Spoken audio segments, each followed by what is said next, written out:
However, when you talk about the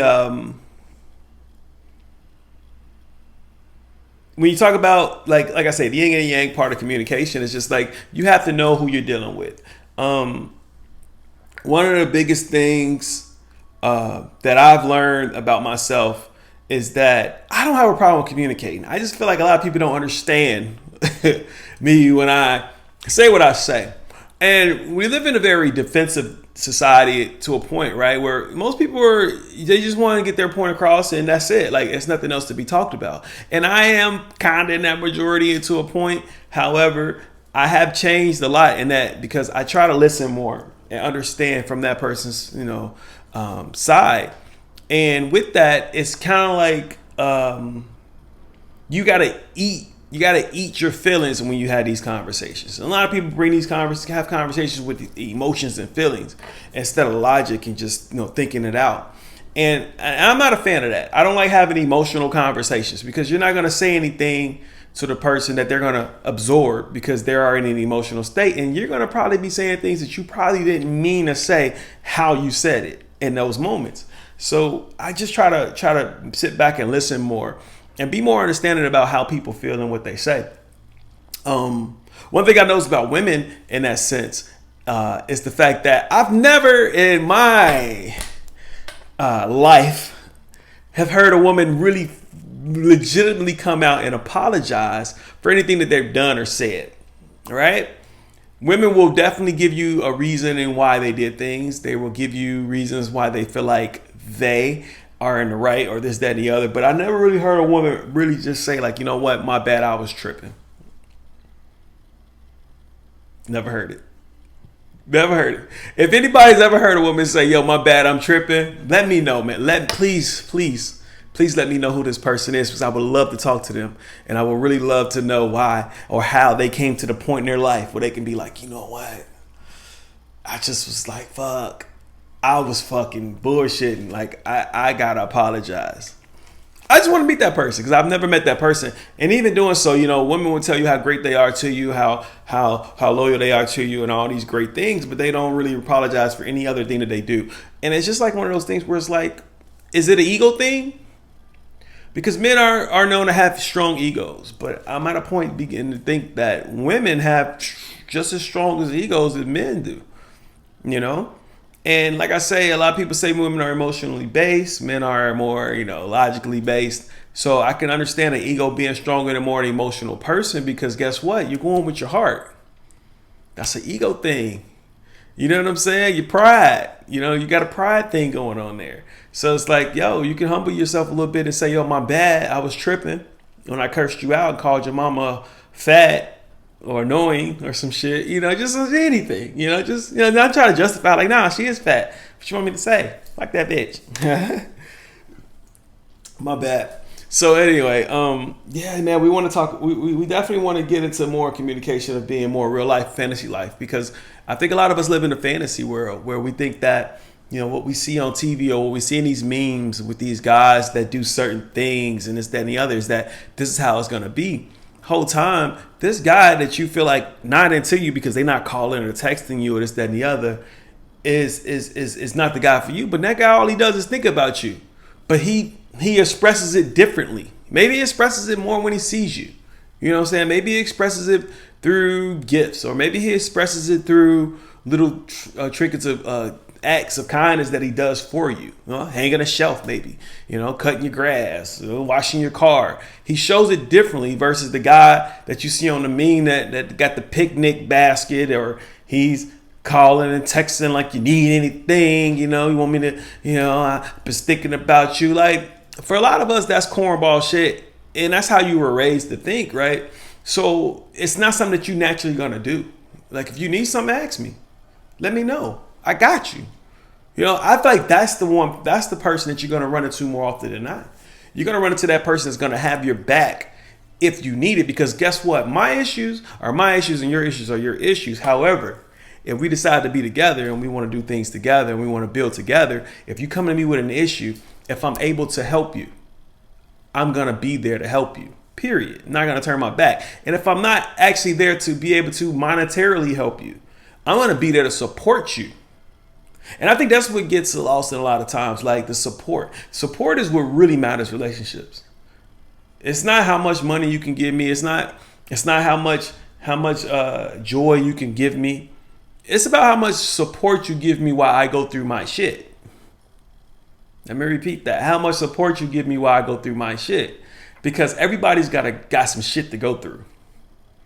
And it's like, you really realize, you really understand, and you really know who you're dealing with once you start going through your own personal stuff, how that person reacts to that. I.e., I get a little busy at work, I get a little cogged down, I get my son, his schedule's picking up, my work schedule's picking up, I'm not able to see you as much. You know what I'm saying? Bills kind of piling up, I got to work a couple extra hours. You know, I'm just not mentally in a space to really be on some lovey-dovey. I'm just want to own some old personal, like my me time stuff. And how you support me through that shows a lot about how you care about me. And it's not that a person doesn't understand or see that. It's just that, you know, they all show it differently. You know what I'm saying? So let's just get in, you know, we just want to get into that. It's more like an opposite attracts type thing. You know, it's if you're outgoing, vibracious type person, and I'm one of those sit in the background, kind of just like low key chill people, you can bring that outgoingness out of me. And I can show you how to just chill. You know what I'm saying? And how it can be fun to just chill. Like, there are levels to things when you talk about opposites attracting. If you need a person that can turn up with you just as much as you turn up, I guarantee you can look at that like, yo, this is too much turning up. Or you find a person that's a house body, just like you a house body, I can guarantee you like, yo, this is too much house bodying. We need to do something. Sometimes you need that person that's a little different than you to get you out of and keep you balanced. You know what I'm saying? And that goes the same thing with communication when you talk about texting and calling. Like if you're a texter or calling, you're heavy on that. That's the balance that we need because I'm not. Yeah, I'm going to call you every once in a while, but I'm not going to do it at the same level that you do it with me. And I think that's where it gets lost. It gets lost in the sense that I'm not going to ever be who you are and you're never going to be who I am. You're not going to stop texting me as much, you know, I would like you to. But I understand that because that's what you do.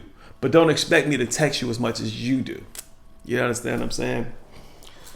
And switching it up, the Tyler Perry movie, Fall from Grace, got a lot of mixed reviews about it. Quite honestly, I felt like it was a good movie. It was a good movie. It wasn't a great movie. It was a good movie. It was one of Tyler Perry's better movies.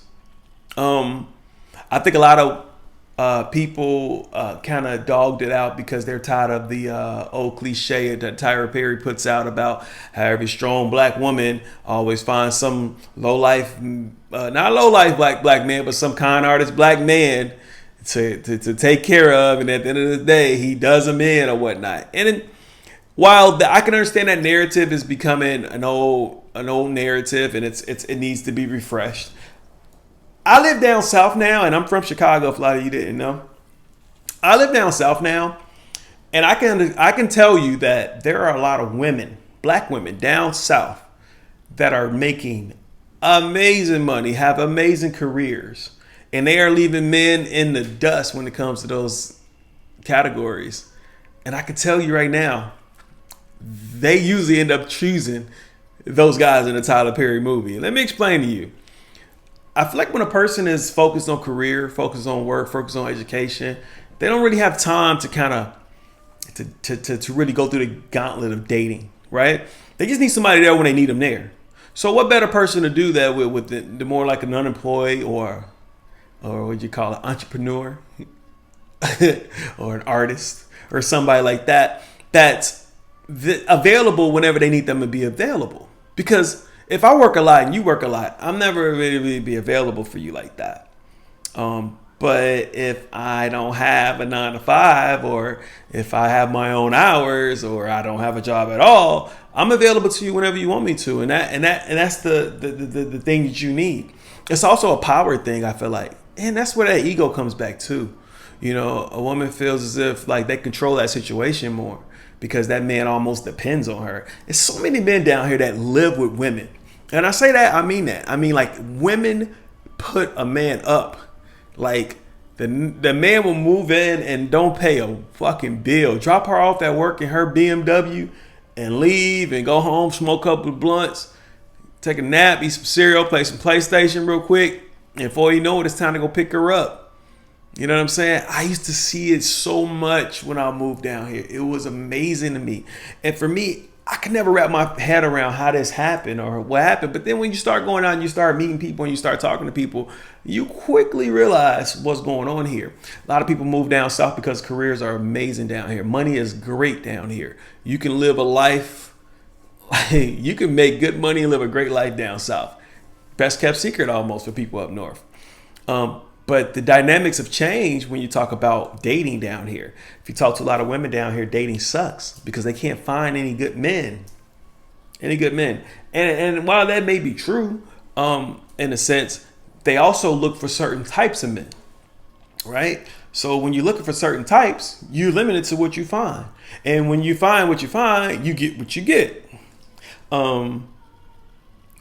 I used to date a very successful person, you know, and I realized quickly, like, they weren't looking for somebody to be like their equal. They were looking for somebody pretty much to just do what they wanted them to do. And I'm not ever going to be that guy. I can never be that guy, ever. Not saying that I can't be submissive to my partner to a point, but I can never just be the whooping boy of the situation. I'm not a hired penis. And I think that's what a lot of women down here want. Just want a higher penis.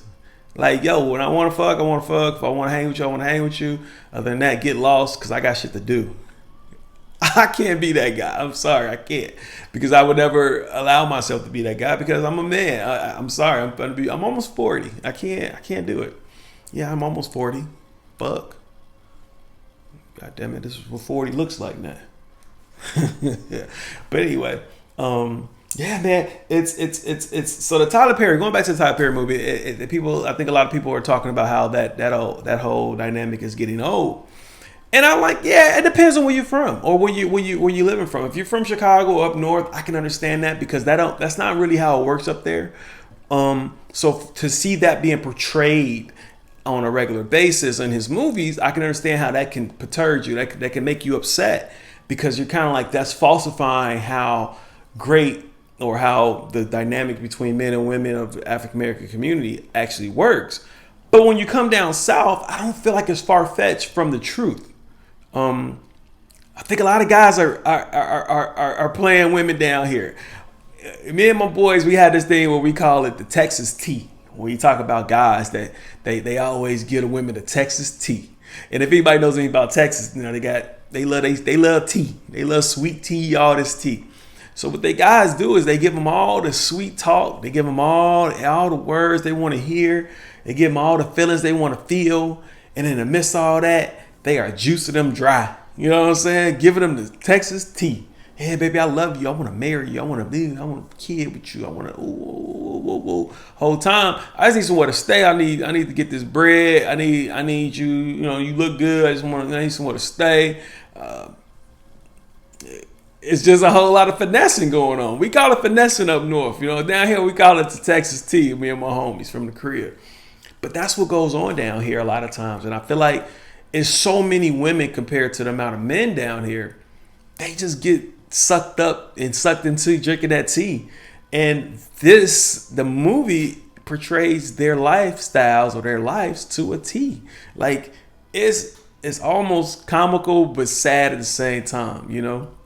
So when you talk about that movie, I can understand everybody's opinion on it. I can understand the whole dynamic of, you know, we're tired of Tyler Perry, but understand Tyler Perry is a very monumental person in our culture. This man owns his own studio in Atlanta.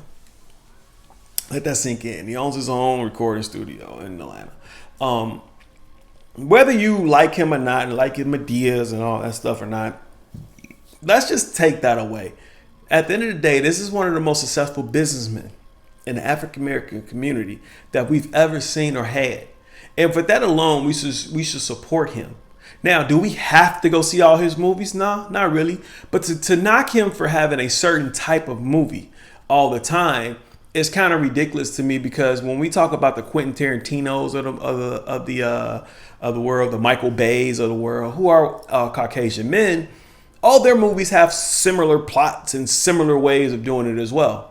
Similar recording styles and everything. That's what a director does. When you hire a director, when you hire a person to make a movie or anything, they're going to put their flair on it. It's like a producer in music. When you got Timberland, you're gonna know a Timberland beat from a Swiss beat. You're gonna know any kind of, like, anybody. If you name a producer in the music industry, you're gonna know their sound versus another person's sound, because they put their spin on it. It's no different than directors in movies.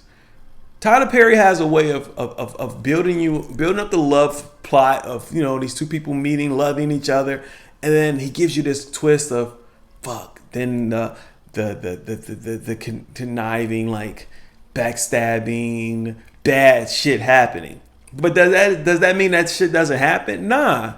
But that's just how he does his movies, and his movies cater to a certain type of demographic, a certain type of audience. So it's not for everybody. So just because you don't like this movie this time, that doesn't mean you need to write this man off. Because this man is about to do great things, because he has a studio.